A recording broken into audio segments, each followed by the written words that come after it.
औज़ुबिल्लाहिमिनश्शैतानिर्रजीम बिस्मिल्लाहिर्रहमानिर्रहीम। अस्सलाम वालेकुम डियर स्टूडेंट्स, मैं एहसन औरंगज़ेब आपका फ़िज़िक्स टीचर। उम्मीद है कि आप लोग सब खैरियत से होंगे। हमने लास्ट 2 एंड 3 लेक्चर्स में हमने डिस्कस किया अबाउट वेक्टर्स के व्हाट इज़ वेक्टर, वेक्टर के कंपोनेंट्स क्या होते हैं, वेक्टर्स को किस तरह से ऐड किया जाता है, रेक्टेंगुलर कंपोनेंट्स क्या हैं, हेड टू टेल रूल क्या है। आज हमने एक बहुत इंपॉर्टेंट लॉन्ग क्वेश्चन डिस्कस करना है जो आपका स्मार्ट सिलेबस का भी एक इम्पॉर्टेंट लॉन्ग क्वेश्चन है। ये लॉन्ग क्वेश्चन पेपर में कई दफ़ा आ चुका है। आज हम इसी लॉन्ग क्वेश्चन की डिटेल डिस्कस करेंगे, ठीक है। तो हमारे पास जो आज का लेक्चर है वो है vector addition by rectangular components. Vector addition by rectangular components हमने एक मेथड वेक्टर एडिशन का पहले भी डिस्कस किया है और वो मेथड क्या है, हेड टू टेल रूल, ठीक है। वही रूल यहाँ पे भी अप्लाई होता है, लेकिन यहाँ पे हम किस तरह से वेक्टर्स को ऐड करते हैं, same head to tail rule के ज़रिए से हम जो रिजल्टेंट वेक्टर होता है उस रिजल्टेंट वेक्टर के भी कंपोनेंट्स को फाइंड कर सकते हैं। क्या चीज़ है, हमारे पास पर्पस क्या है, यहाँ पे हम जब दो वेक्टर्स को हेड टू टेल रूल के ज़रिए से ऐड करते हैं और एक रिजल्टेंट बनता है, उस रिजल्टेंट के कंपोनेंट्स भी कैलकुलेट कर सकते हैं, ठीक है। देखते हैं कैसे कैलकुलेट करते हैं। मैंने लिखा consider 2 vectors A and B represents by the line OM and ON as shown in the figure. कहते हैं 2 वेक्टर्स हैं, एक वेक्टर A है जिसे मैंने ग्रीन से शो किया है, एक वेक्टर B है जिसे मैंने रेड से शो किया है। अब देखिएगा कि आपके पास जो वेक्टर A है और एक वेक्टर B है, यहाँ पे जो लाइन सेगमेंट बन रहा है, पहले वेक्टर का लाइन सेगमेंट है OM, दूसरे वेक्टर का लाइन सेगमेंट है ON। तो यहाँ पे मैंने मेंशन कर दिया है जो लाइन है OM and ON as shown in the figure. बहरहाल ये 2 वेक्टर्स हैं जिन्हें आपने हेड टू टेल रूल के ज़रिए से ऐड करना है। देखते हैं कि एक वेक्टर हमारे पास ये है A, हमने बिल्कुल according to step 1 of head to tail rule we add the second vector by using head to tail rule. क्या था वो पहला स्टेप ये था कि आपने पहले वेक्टर के हेड पे दूसरे वेक्टर की क्या रख देनी है, टेल रख देनी है। जब 2 वेक्टर्स होते हैं आप इस तरह से ऐड करते हैं, जब 2 से ज़्यादा वेक्टर्स होंगे, फर्ज करें कि थर्ड वन एक वेक्टर आ जाता है आपके पास, उसे आप कैसे ऐड करेंगे, इस तरह से इसके हेड पे रख के उसकी टेल को आप क्या कर देंगे, जिस डायरेक्शन में वेक्टर होगा उस डायरेक्शन में आप उसको ऐड कर देते हैं। और आपने ये डिस्कस किया था कि पहला स्टेप ये है कि आपने एक वेक्टर को दूसरे वेक्टर के साथ ऐड कर देना है इसके हेड पे रख के, और जब ये वेक्टर बन जाएंगे, 2 वेक्टर्स ऐड हो जाएंगे, एक रिजल्टेंट आएगा आपके पास जिसे मैंने ब्लू मार्कर से शो किया हुआ है, ठीक है। अब जो ब्लू है यहाँ पे ये रिजल्टेंट है और हमें ये बात पता है कि जो रिजल्टेंट है उसकी हमने डेफिनेशन क्या डिस्कस की थी, डेफिनेशन हमने ये डिस्कस की थी कि that gives the combine effect of all vectors that we added by head to tail rule. आप वो तमाम वेक्टर्स जिसे आप हेड टू टेल रूल के जरिए से ऐड करते हैं उसका जो रिजल्टेंट होता है उन दोनों के कंबाइन इफेक्ट से आता है।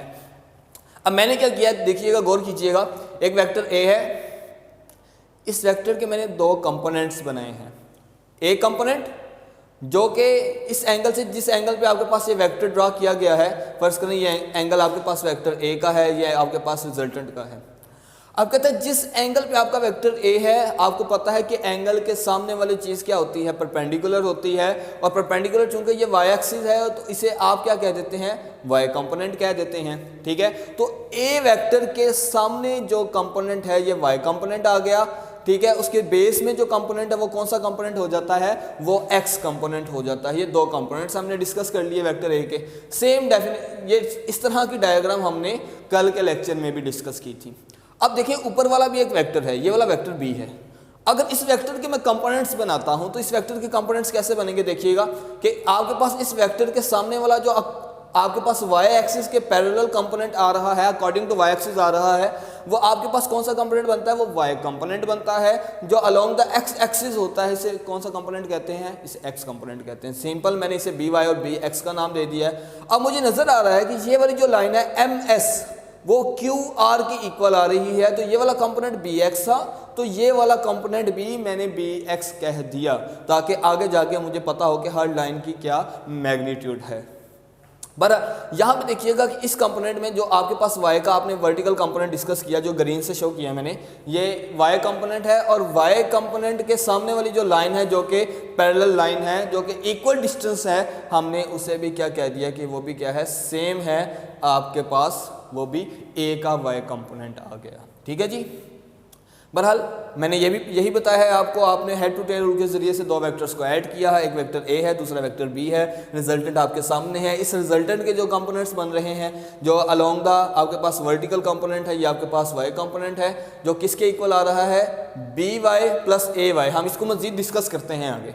ठीक है, यहाँ क्या लिखा हुआ है, कहते हैं resolve the vector A B and R in their rectangular components. ये सारी मैंने जो एक्सप्लेनेशन अभी की है वो मैंने इसी कॉन्सेप्ट की बेस पे की है कि आपने इनके कंपोनेंट्स में रिजोल्व कर दिया है। जो एक्स एक्सिस के अलोंग होता है उसे आप एक्स कंपोनेंट कह देते हैं, और जो वाई एक्सिस के अलोंग होता है उसे आप क्या कह देते हैं, वाई कंपोनेंट कह देते हैं।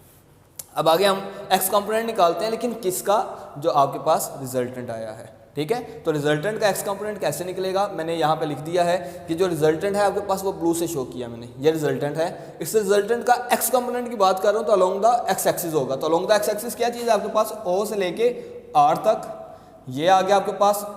ठीक है, और वो किन दो छोटी लाइन से मिलके बन रहा है, किन दो छोटे सेगमेंट से मिलके बन रहा है, एक है ओ क्यू और Q R, O Q plus Q R. O R की वैल्यू क्या है आपके पास, एक्स कंपोनेंट है। किसका एक्स कंपोनेंट है आपके पास, रिजल्टेंट का, तो आ जाएगा R x is equal to O Q की वैल्यू देखिएगा, ओ क्यू की वैल्यू किसके इक्वल है, ए एक्स आ गया। क्यू आर की वैल्यू किसके इक्वल है, बी एक्स, क्योंकि जो बी का एक्स कंपोनेंट है वो ये है और बिल्कुल सेम लाइन इसके इक्वल है, तो मैंने इससे भी बी एक्स कहा था। तो क्यू आर की वैल्यू आपके पास क्या आ जाएगी, बी एक्स इसकी वैल्यू आ जाएगी। ठीक है, ये आपके पास क्या बन जाएगा, ये एक्स कंपोनेंट बन जाएगा। ठीक है जी, ये आपके पास उस रिजल्टेंट का क्या आ जाएगा, एक्स कंपोनेंट आ जाएगा। ठीक है जी, जिसकी लाइन मैंने आपको बता दिया है कि जो आपके पास क्यू आर है, इसका आप इस तरह से भी मजीद एक स्टेप भी लिख सकते हैं। ठीक है, K S Q R is equal to M S, और ये दोनों किसके इक्वल हैं आपके पास, बी एक्स के इक्वल हैं। ठीक है, और आपके पास यहाँ पे नीचे ओ क्यू किसके इक्वल है, ओ क्यू इक्वल है आपके पास ए एक्स के। जब आप वैल्यूज पुट करते हैं तो आपके पास यहाँ पे क्या आ जाता है, एक्स कंपोनेंट आ जाता है। बिल्कुल सेम इसी तरह से अगर आप वाई कंपोनेंट को कैलकुलेट करना चाहते हैं तो वाई कंपोनेंट के लिए मैंने क्या कहा है, जो आपके पास अलोंग द वाई एक्सिस है, वाई एक्सिस की प्रॉपर पूरी लाइन क्या है, जो आर का कंपोनेंट वाई कंपोनेंट बन रहा है वो क्या है, आर पी। ये क्या है आपके पास, आर वाई के इक्वल कैसे आ गया, क्योंकि ये इस रिजल्टेंट का y कंपोनेंट है, और y कंपोनेंट क्या है आपके पास, आर वाई के जरिए से मैंने रिप्रेजेंट किया, जो दो छोटे लाइन सेगमेंट से मिलके बन रहा है। एक है आपके पास आर एस, आर से लेके एस तक, जो किसके इक्वल है, ए वाई के, और जो एस पी है ये दूसरा लाइन सेगमेंट किसके इक्वल आ रहा है, बी वाई के। तो याद रखिएगा कि सबसे पहले आपने क्या करना है, हर वेक्टर के आपने जो रेक्टेंगुलर कंपोनेंट्स होते हैं उनमें रिजोल्व कर देना है, और हर लाइन को आपने एक खास नाम दे देना है। उसके बाद ये कैलकुलेशन बहुत आसान हो जाएगी। ये आपने प्रैक्टिस करनी है, ये याद नहीं रहेंगी आपको। ठीक है, ये चीज़ें याद नहीं रहेंगी, आपने इसको कॉन्सेप्ट वाइज याद रखना है। ठीक है, आप इसको क्रैमिंग नहीं कर सकते, इसकी रटलाइजेशन नहीं कर सकते। ठीक है, तो आपने इसको क्या करना है, सिर्फ कॉन्सेप्ट वाइज याद रखना है, समझनी है चीज़ें। ठीक है, तो मैंने क्या किया, वाई कंपोनेंट जो था पूरा आर से लेके पी तक, उसके दो कंपोनेंट्स बनाए छोटे, एक आर एस बनाया जिसे आपने ए का वाई कंपोनेंट कहा था, एस पी बनाया जिसे आपने बी का वाई कंपोनेंट कहा था। ठीक है, तो ये वाई कंपोनेंट आपके पास आ गया।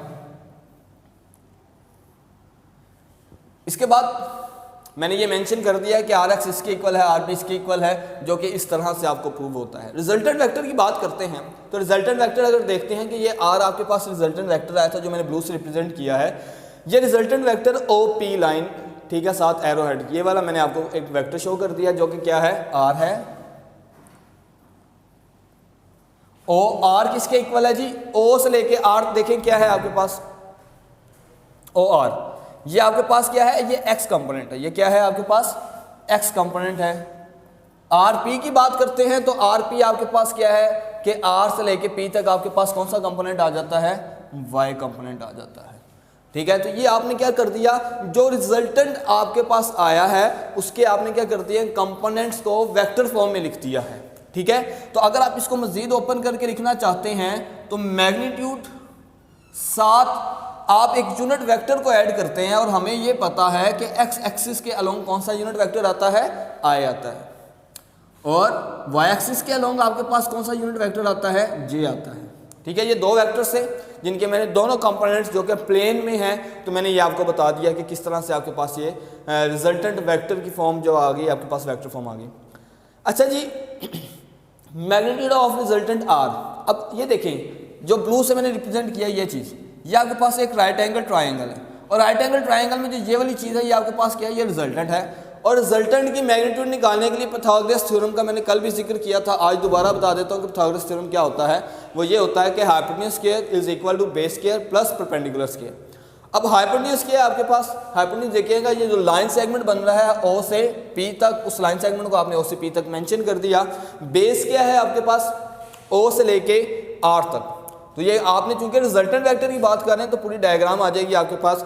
तो यहाँ पे आपके पास ओ आर बेस आ जाएगा, पी क्या आ जाएगा आपके पास, पी आपके पास परपेंडिकुलर है। यहाँ पे पी से मुराद क्या है, परपेंडिकुलर है, बी से मुराद क्या है, बेस है, और एच से मुराद क्या है, ये हाइपोटेन्यूज है। ठीक है। जिनके आगे मैंने लाइन सेगमेंट्स की जो नंबर नाम दिए हुए थे, मैंने स्पेसिफिक पॉइंट्स के उस लाइन सेगमेंट को यहाँ पे मेंशन कर दिए। अब यहाँ पे वैल्यूज पुट करते हैं। ओ पी क्या है, ओ से लेके पी पॉइंट ये है, ये पूरी लाइन है जो कि ब्लू के जरिए से मैंने रिप्रेजेंट किया, जो किसके इक्वल है, आर।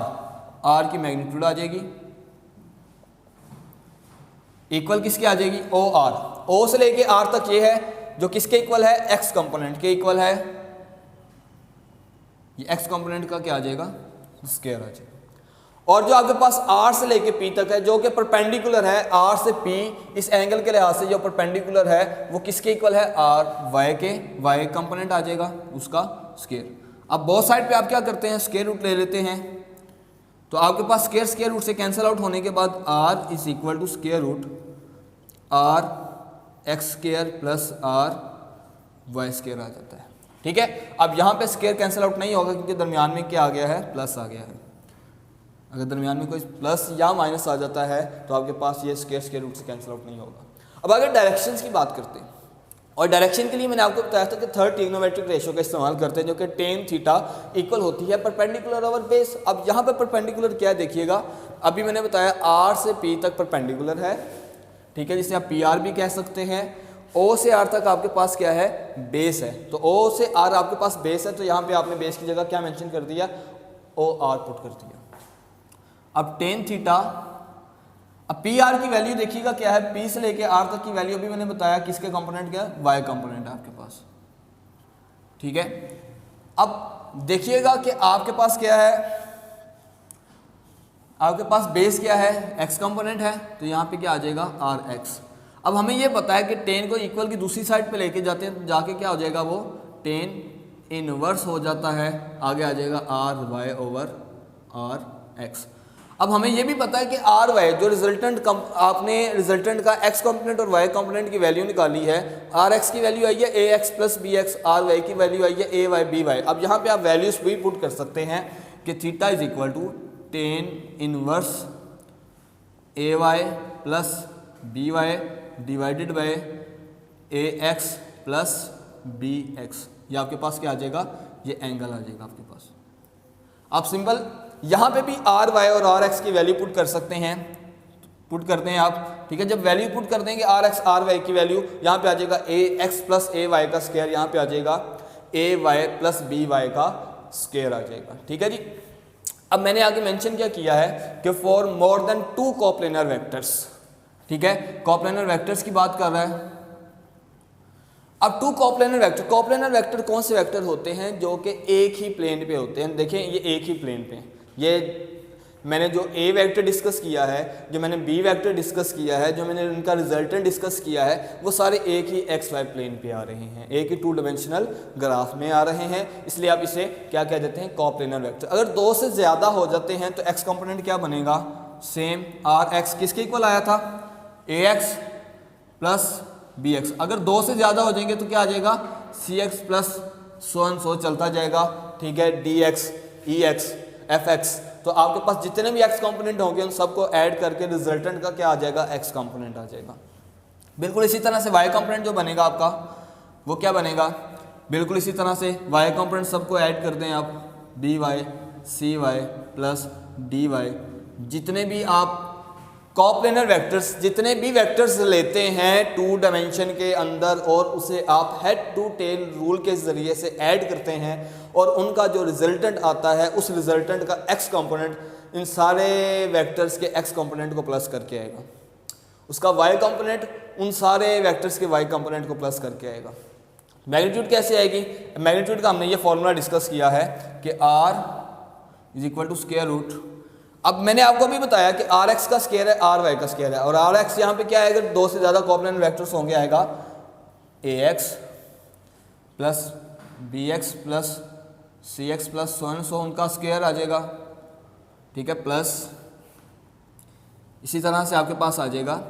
अब यहाँ पे हमने मैग्नीट्यूड में बात की थी, दूसरा आपके पास वाई कंपोनेंट है, वाई कंपोनेंट का जो रिजल्टेंट है वो इक्वल किसके है, आपके पास A y B y C y plus so उनका स्क्वायर आपके पास। इस तरह से जितने मर्जी वेक्टर्स होंगे उनको तमाम के एक्स कंपोनेंट को ऐड करके स्क्वायर करके, वाई कंपोनेंट को ऐड करके स्क्वायर लेने के बाद जब ऐड करके स्क्वायर रूट लेते हैं तो वाई का क्या आ जाएगा, आपके पास मैग्नीट्यूड आ जाएगी। लास्ट पे है एंगल थीटा, सेम चीज़ है ये आपके पास। जब थीटा की कैलकुलेशंस करते हैं आप तो टेन इनवर्स ऑफ, यहाँ पे क्या आ जाएगा, अब यहाँ पे ए एक्स ए वाई बी वाई है, ये सिर्फ 2 वेक्टर्स थे, अगर 2 से ज़्यादा हो जाते तो क्या आना था, A y B y C y plus so और डिवाइडेड बाय एक्स कंपोनेंट है, तो एक्स कंपोनेंट में आपके पास क्या है, A x B x C x plus सो। जब आपके पास क्या है कि 1 से ज़्यादा क्या हो जाते हैं आपके पास यहाँ पे वेक्टर्स आ जाते हैं, ठीक है जी। तो अभी हमने क्या डिस्कस किया है, मैं कंक्लूजन बता देता हूँ आपको। हमने ये डिस्कस किया कि जब 2 वेक्टर्स होते हैं उन दोनों वेक्टर्स को आप ऐड करते हैं तो ऐड करने के बाद तीसरा रिजल्टेंट वेक्टर बनता है, और उस तीसरे रिजल्टेंट वेक्टर के कंपोनेंट्स को हम कैसे कैलकुलेट कर सकते हैं, उसकी मैग्नीट्यूड को कैसे कैलकुलेट कर सकते हैं, किसको, रिजल्टेंट कंपोनेंट, रिजल्टेंट जो आ रहा है उसके कंपोनेंट्स को मद्देनजर रखते हुए, ठीक है। इस रिजल्टेंट की मैग्नीट्यूड कैसे कैलकुलेट करते हैं, उसकी वेक्टर फॉर्म क्या है, उस रिजल्टेंट वेक्टर की डायरेक्शन कैसे कैलकुलेट होगी, क्योंकि वो भी एक वेक्टर है तो उसकी भी एक डायरेक्शन होगी, तो उस डायरेक्शन को कैसे कैलकुलेट करेंगे मैंने ये बता दिया। अगर 2 से ज़्यादा वेक्टर्स होते हैं, यहाँ पे A B C D E हो जाता, तब क्या होना था, तब मैंने आपको कोप्लेनर वेक्टर्स का बता दिया। एंगल्स के हवाले से कुछ मजीद जो डायरेक्शंस हैं उन डायरेक्शंस को हम इंशाल्लाह आगे डिस्कस भी करेंगे, ठीक है। तो आज के लिए लेक्चर इतना ही है। थैंक यू स्टूडेंट्स, अल्लाह हाफिज़।